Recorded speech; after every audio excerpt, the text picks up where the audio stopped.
Welcome back to Seen It Before. We're probably going to say something stupid about your favorite movie because we've seen it all before. I'm Danny. I'm Dan. And dude, that's like the same name that I have. I know. Oh my god. And we still get mixed up. Yeah.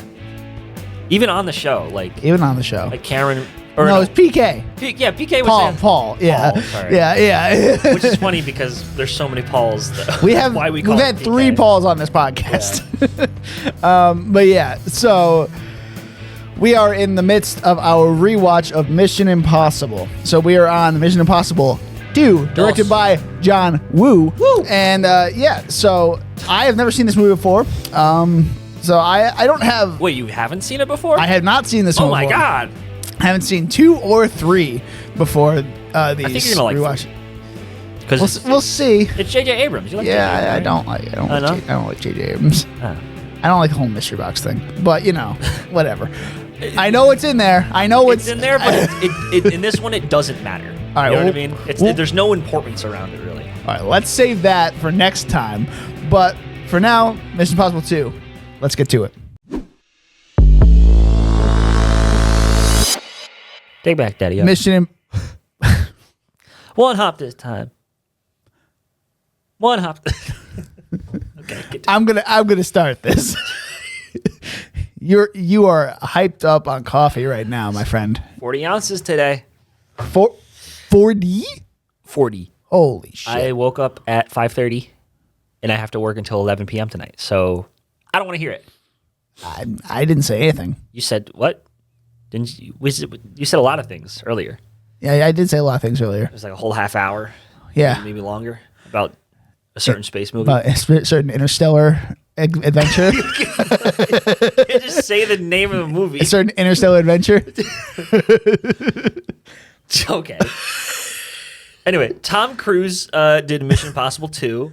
And this is one of the only franchises that I know of that like the main actor is like basically the most important producer. Mm-hmm. Like I've seen actors be producers of movies, but like this is an entire franchise. It's like if Robert Downey Jr. was like the like I guess the guy right below Kevin Feige. You know what I mean? Mm-hmm. So he's not the guy who's calling the shots, but he's like he has a lot of influence. He might be in Doomsday and Secret Wars. Wait. I think he's a producer. Tom Cruise? No, I'm talking Robert Downey Jr. Oh. But anyway, keep going. I don't want to see him in those movies. Too bad. Or Chris Evans. Okay. They're doing the multiverse wrong. They're doing it backwards. The whole reason we have the multiverse is because we can have the same character with different actors because the actors age, but the characters don't. Why are we introducing old actors into different characters after they've already run out of their Please stand by. So we're back. Anyway, are you done? Are you done with the little rant now? I'm done. Okay. So, Mission Impossible 2. Mission Impossible 2. Yeah. So, this one starts with what? The plane scene with what's his face? Dougray Scott, I believe. Yep. Poor guy. This is supposed to be his moment, right? Yeah. He was supposed to have some sort of big role this same year, but he chose this movie over it. I don't remember what it was, but it was like this was some 2000, superhero. So it might have been like Spider-Man, or it might be Batman or something, or like there were no Batmans. Well, I know they were developing Batman Begins pretty early on. It might have been Spider-Man. I mean, who would he have played in Spider-Man? God, no. He was supposed to have a big role somewhere. Anyway, yeah. So, but like I like this opening scene where like it's like it establishes like this guy, whoever the villain is. You kind of think it's Tom Cruise too. Yeah, well, they play around with it. You think like, oh, he just stabbed a guy. Like, but like it's Ethan Hunt. He's a good guy. And like, face reveal. So one thing we already know is like, okay, the villain knows who Ethan Hunt is, what he looks like, and how good he is, and he also matches up to his skills in some way. Yeah. Yeah. So I thought that was good. Yeah, no, I agree. It was a good start to the movie.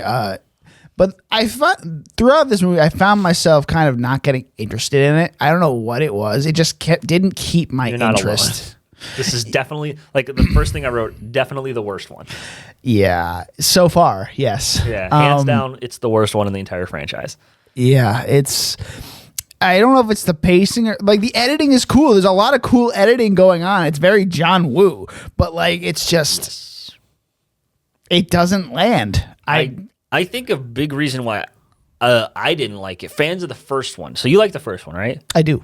This is because Tom Cruise had the bright idea, and like I appreciate the sentiment behind it. It's just the same reason why I'm like, oh, that's such a cool idea with like the Star Wars sequels. He wanted to have a different director for every movie.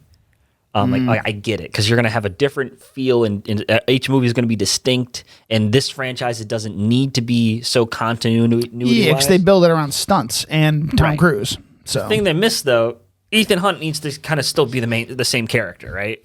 Or act the same. He's what the fuck? He's just completely different. In the first one, he was like down on his luck, and he's smart. He's more of a spy. In this one, methodical. He's just like, This one, he's just like, I'm fucking badass, dude. It's the hair. It's got the long hair. It's the hair. So yeah, you got the long hair. The even ones, he's got the long hair. We established this last time. No, it is not. Okay. But yeah, so like he's just not Ethan Hunt. He's like this like 80s action movie version of Ethan Hunt. They're trying to be like Pierce Brosnan, James Bond. It's Top Gun, Ethan Hunt. Yeah, he's like I'm badass, dude. Yeah. The fucking opening, he throws his glasses after he gets the message, like, if you choose to accept it, he throws them into the camera and it blows up. Like, what? Fucking lights on fire. And like, now we got the open, like, yo, it's so cool, dude. Like, I mean, yeah, it was cool, but it's like, I've never seen anything more the year 2000 in my life. Yeah, dude. So yeah, after that, this one is based in Australia, right? For the most part, I'm pretty sure. Filming? Yeah. No, like it takes place in Australia, I'm pretty sure. Honestly, I've seen this movie 4 times. I do not Pretty sure I saw the Opera House a few times. Anyway. Sydney. Yeah, Opera. Okay, it does. Okay, because I watched another movie last night after this, so I was like, I hope I wasn't getting my movies mixed up. So, okay. Yeah, so it takes place in Australia. Crikey. Yeah, I am having trouble coming up with what happened next. What the fuck happened? Well, he meets Naya, Tandy Newton. Oh yeah, Tandy Newton. Yeah, okay. Who I thought like her name was Maeve for so long, just because of Westworld. Oh, it was just called, it's Maeve. Hey, it's not. So she's like, yeah, they're in the. There's a scene where they're in the tub, and she's like, I would prefer to be on top. That whole they're having this back and forth. Okay. Okay. I don't really buy the chemistry at all. No, not at all. Because Tom Cruise is like just Tom Cruise. I love and appreciate his showmanship, but he's a robot, dude. He does not. He's an alien. He does not know how a human reacts to things. No, and this is why there's like no sexual chemistry in any of the movies. There was something there with Rebecca Ferguson, and I'm so I'm kind of glad they didn't. But anyway, well, she's just so talented, and I want to see more of her. But she's great in Silo. I'm watching that. Yeah, I know. You liked it so much you forgot to put Skeleton Crew on. I fell asleep. Okay, it's on there now. Is it? It wasn't yesterday. Anyway, okay. So yeah, they. Oh, I forgot. He's also the opening is like Tom Cruise dangling off the fucking mountain. Oh yeah. He's like, I'm Tom Cruise. Badass. Like dude. he's just free ball in this canyon. Like one hand. But is that the stunt? I guess Well, the only other stunt is the end, right? Yeah. Yeah, where he's like down the entire shaft, which they got to do a call back to the first one. It's like, oh, it's iconic. They do it a couple more times later on. I mean, I've seen all of them except for the third one, so yeah, I remember they do it at least once more. But at least in the fourth one, it isn't him; it's Jeremy Renner. Yeah, so that's cool. Yeah, but anyway, so back to who else? Like I just don't care about this movie. It's just it doesn't grab you. And like I love like all like the stupid little like, oh, it's how convenient Niall just happens to be the main villain's ex-girlfriend. Yeah, well they mentioned that pretty early on though, I'm pretty sure. Yeah, but like Tom Cruise doesn't like pick her because of that. He doesn't even know that the villain's doing anything. Why did he pick her again? He just thought she was hot. Like let's talk about that car scene. Let's talk about that and the weird editing that was going on there. It's like, okay, you two are riding down a fucking busy highway in Australia and just side by side, and then there's the whole going in circles thing for like 5 minutes. I'm just like, what? Because it's badass. No, it's so cool, dude. They're in love and they're doing the donuts in the room, going towards a cliff. What the fuck is happening? She likes to live on the edge. She's like the man who can, be daring. Ugh. It's so 2000s. Oh my god. So cheese. But Luther's back, so that's cool. Yeah, I was like, yay. And I thought he got blown up at one point. Yeah. No, he's good. He good. He just got to put a Band-Aid. He's probably going to die in the new one. The new one? Yeah. Yeah. I'm thinking. Maybe. I'm thinking he finally gets killed off. Yeah. Because, he wasn't really in the last one. Yeah. He was just like, I think it was just like, yo, Ethan, you can't be doing this. I'm out. Where's my $3 million? Just leaves. I think it's time. Anyway, that's my dark horse candidate to die in the new one. So what else happened? So there's the car chase. Well, now we find out there's this, there's the Chimera is like this, like, the bioweapon, which is funny because in the sixth one, they just basically do this entire plot in like 5 minutes. Yeah. Yeah. That's Fallout, right? Yeah. Yeah. Oh my God. But yeah, so like they have the Chimera is like, that's why they kidnapped the doctor who created it, and then it's like kind of like the Dark Knight Rises thing where they killed the doctor who as the only antidote to the blah blah blah. Yeah, yeah. But then there's a bunch of like, it's like we've seen it before. There's a bunch of gobbledygook about like plot bullshit, like who has what, who's who, everyone's with the mask. This is the movie with the most mask reveals. There's three. There's three. There's only three? From what I thought there was like, I remember seeing like 6. I remember seeing 3. I may have not been watching the whole movie. Yep. There's 2 at the end. There's 2 but then there's one where Tom Cruise is like pulling it off when he's running down a hallway, and then there's another where with the that was the end. That was at the end. Well, it's the one where he like, well, I do like it was pretty clever with the henchman, where like he like he's like, oh, he broke his jaw, but he's wearing the mask. Yeah, that was also at the end. Yeah, I thought that was a great use of it. Like, it didn't look good, but yeah. That's the one that didn't look good to me. Here though, it's practical though. No. Well, that one, I think only the first one was practical. The rest of them. Did you tell me that? Yeah. Okay. I'm pretty sure it was only the first one that was practical. What the fuck happens in the middle of this movie? Honestly, nothing really. Because I remember the end and I remember the beginning. I don't remember anything in the middle. Brendan Gleeson is he's trying to buy. Yeah, what a fucking sad Chimera. role for him. Yeah, right. He's just like, oh, Brendan Gleeson. He's trying to buy Chimera to something with release it because he has the antidote. He wants the antidote so he can release it.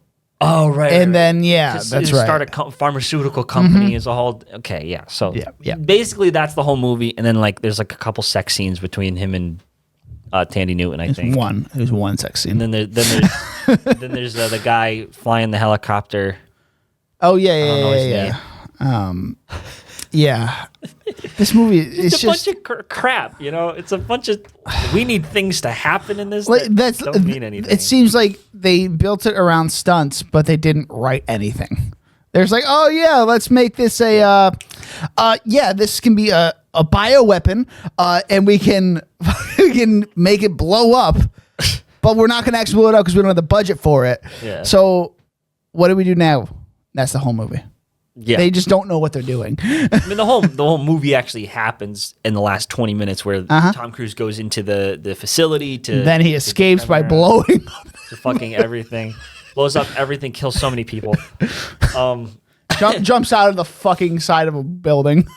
Yeah, he's like with the guns, like and so many doves and stuff because it's a John Woo movie and the fire and So it's very stylized. I'll give it that. And it's got a style. It's got a feel. That's for sure. But and then it kind of gets to a climax at the beach. Ding.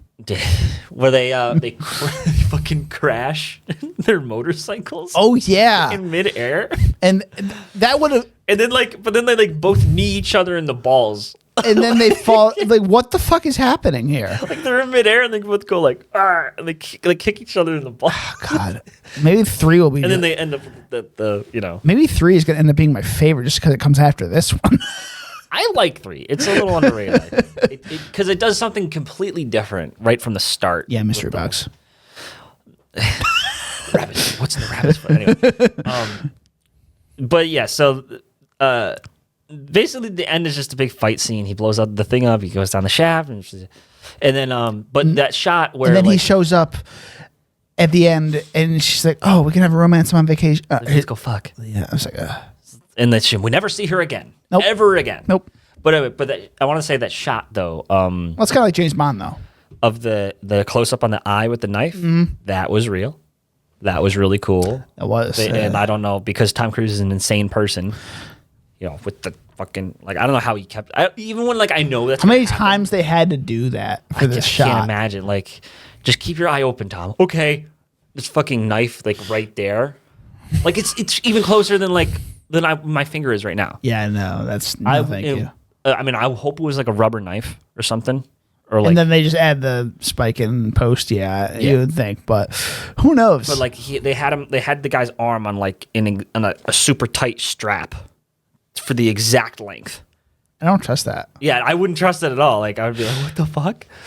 hey, I'd say that's the most dangerous stunt you could do. That's, it's definitely a real stunt, but then there's also him hanging on the side of a fucking airplane. Yeah, that's not real enough for you. Well, no, it's good. Yeah. He does all that. He's gonna do it again in the new one too. Yeah. Go. What the fuck? Keep doing it. Do it till you don't want to. At least these new ones have a part of a story to them. The Christopher McQuarrie ones. It's starting before him with Ghost Protocol. I think that one wasn't him, right? That was Brad Bird. Yeah, so that one was good too. Yeah, so from, I guess technically Ghost Protocol would be the first one in the continuity ones.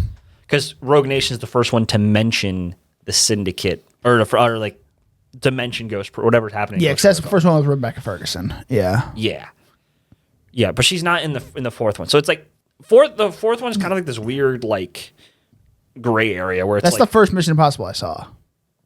At the time, people thought it was the best. Yeah, it's the first one I was introduced to in the series. That's a good one to start with. Yeah.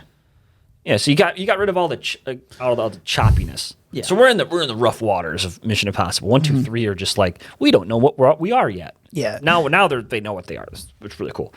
But yeah, so this one though, it's just they're copying. They're this is one it's very much. These movies are we're copying everybody else. They don't know who they are yet. They're just we're James Bond maybe. Yeah. And, I think Bourne. Wait, did this come out in 2000 or 2001? 2000. Okay, so this is before Bourne Identity. Where Bourne really was just we're new, but we can fucking do this way better. So yeah, and it definitely is better than this. The first Bourne was definitely better than this. Yeah. But the thing you were saying earlier about Thandie Newton not coming back, I mean, yeah, that's what James Bond does. Most of the Bond girls in the early movies, they don't come back. So true. So I guess they just pulled from that. Some of them come back. Things they have some sort of chemistry in those movies. Yes. This one I don't know what the fuck. Yeah. This one is just but she's a good actress and everything. Oh yeah, Thandie's good. I like her a lot. It's just, where has she been? Last thing I saw her in was Solo. Westworld's the last thing I saw her in. Yeah. She was in the whole show, I think, right? Yeah. Yeah. And then she hasn't done. I mean, she doesn't need to do anything anymore. Honestly, if she wanted to retire, she could. I literally wrote after the knife things. I do not remember the rest of the movie. Yep. Oh, apparently she's in Wednesday. Oh, see, I didn't watch that show, even though it was the most watched thing ever on Netflix, and made Jenna Ortega a star. She's going to be in Mufasa as well. Well, okay. Everybody needs a paycheck. Good for you. And that whole movie just sounds like a big paycheck. And as I'm saying this, I realize it already came out by the time this airs. I bet it flopped. Yeah, as you know, we save these well in advance. Yes, we do. Well in advance. Well, just this series. All right. I have nothing else on this movie. Yeah, me neither. It's definitely the worst one for me, as I've said before. All right, what are you ranking it? Ranking? Oh, 6. Or no. 7. 7. There you go. Wait, well, are we doing 8? Fuck, I forgot what we did last time. Well, 7. Whatever the lowest one is. There's only 7 movies out right now, so 7. Right, but we're doing this in lead up to 8, though. Yes. So where are we going to rank 8? The one spot that's left. Oh, God. But there's no spots left if there's 7 spots. Mm-hmm. Dan, understand math. Don't shrug your Fine, 8. Jesus Christ. Anyway, this is 8. The last one. This is the last one. Yeah, I will also put it at 8. I wonder what I put 1 at. It's been a while since we recorded that. I think you put it at, I just edited it last week. I think you put it at 3 or 4. Definitely, probably 4, maybe even lower. Yeah, I put it at 3, 2 or 3. And you put it at 4 or 5, I think. That's, yeah. I think you're going to want to change that ranking later. But anyway. Nope. I'm sticking to it. Anyway, Sticking with it. So we both agree this is the worst. This is the worst. Okay, cool. 100%. Because I mean, the only one I haven't seen is 3, and I believe 3 will be 7 at the lowest. So I'm like, all right, I'll take that. Yeah. So we're Scene Before. You can find us on Instagram and TikTok with the handle @SceneBeforecast. That's SCENE Beforecast. And Nope. Duel of Debates. Duel of Debates at Duel of Debates. I'm Dan. I'm Danny. You can find me at Instagram at Danny_Wasp. My letterbox is serialized at DJ Wasp, or my YouTube channel, which is just Danny Wasp. I'm getting tongue tied too. Yeah, you are. All right, next month, Mission Impossible 3. Be there. Be square. See you next time.